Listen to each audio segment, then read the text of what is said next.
OM System Vintage Camera announcement is likely to take place in February 2025. So there's a CP Plus show in Japan, and that runs between the dates of 27th of February and the 2nd of March. So it's highly likely that OM System will announce their new vintage camera during that time. And the whole event will be live streamed. So if you want to watch it, then you can go to the CP Plus website and sign up for the live streaming of the event so that you can watch it. And from the rumors that I've heard, there will be no LUTs on this camera, but it will be art filters similar to the art filters you have on the EM10 Mark IV and the picture profiles that you have on all the Olympus cameras. So there might be additional art filters and artifacts and picture profiles, but you won't have the option to actually have a LUT on the camera and for that to actually create the coloring of the picture that you want. Yodobashi is a major Japanese retail chain that specializes in cameras and photography equipment, and they've released their top 20 list of their best-selling cameras in 2024. And the only Micro Four Third camera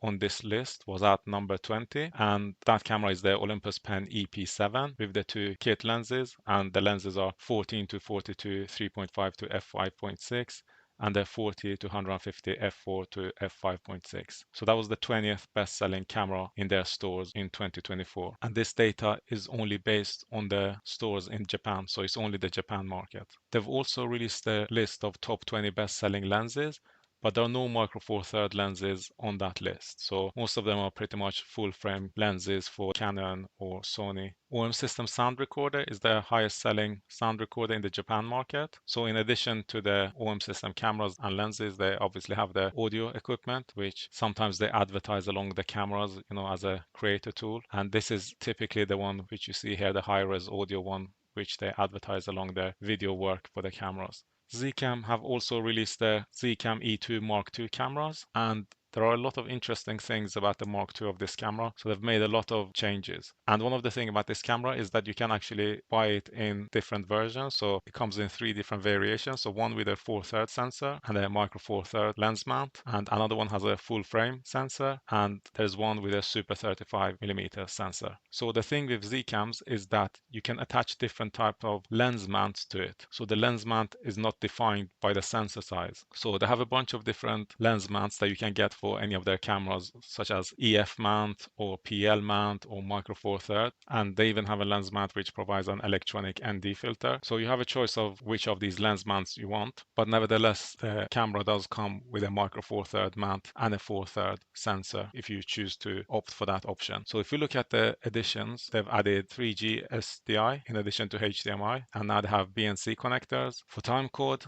and they have a built-in gyroscope sensor and power over Ethernet. So I think this is quite good because that means you just run one cable to the camera and it provides power, and you also have your internet connectivity for streaming or anything else you want. And there's Genlock, and they've changed the battery type from NPF batteries to V-mount batteries. So I think that's a welcome change because in my opinion, V-mount batteries are easier to work with and they're less likely to have the pins break. And another interesting change is that they've changed from CFast cards to CF Express Type B cards. So in my experience, CF Express Type B cards are more common and cheaper to use. So I also prefer that. And I also have CF Express Type B cards on my GH6. So I think that's also a nice change. And I think what some of these changes do, such as the battery and the memory type, it lets you transition from one of the other camera types that you have to this camera without changing everything else around your shooting experience. So you're still using V-mount batteries and you're still using CF Express Type B cards. So the expense is just the expense of the camera, and the lenses, you would probably have them anyway from whatever lenses you're currently using. And again, one of the interesting things about the Zcam cameras is that they do have a tiny screen on top of the camera, which helps a little bit with both navigating the menu items as well as being able to frame your video, which I've seen there's a lot of box cameras such as the Panasonic ones that don't have this screen,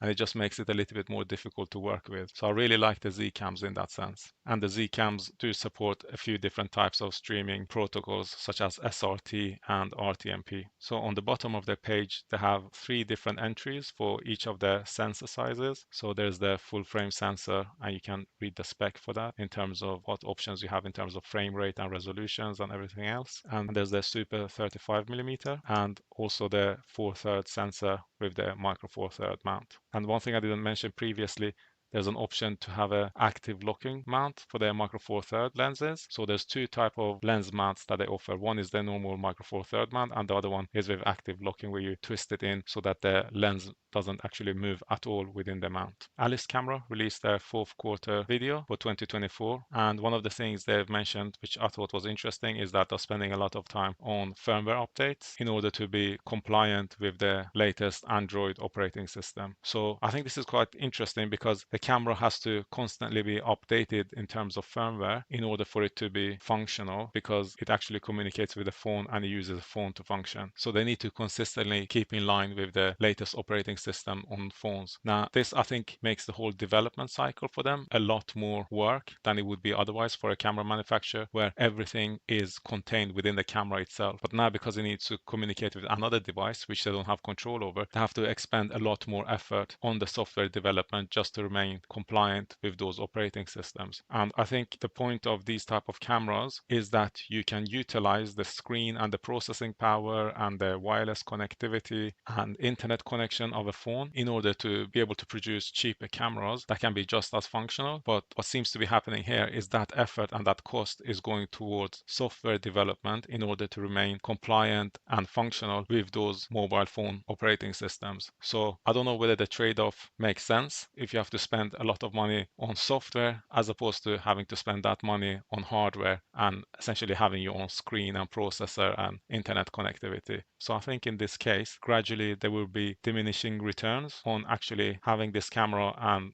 updating it with firmware, because you're constantly updating firmware and you're reliant on third-party operating systems which you don't have any control over. And I think this highlights one of the reasons why these cameras didn't take off in the past and why people still buy regular mirrorless cameras instead.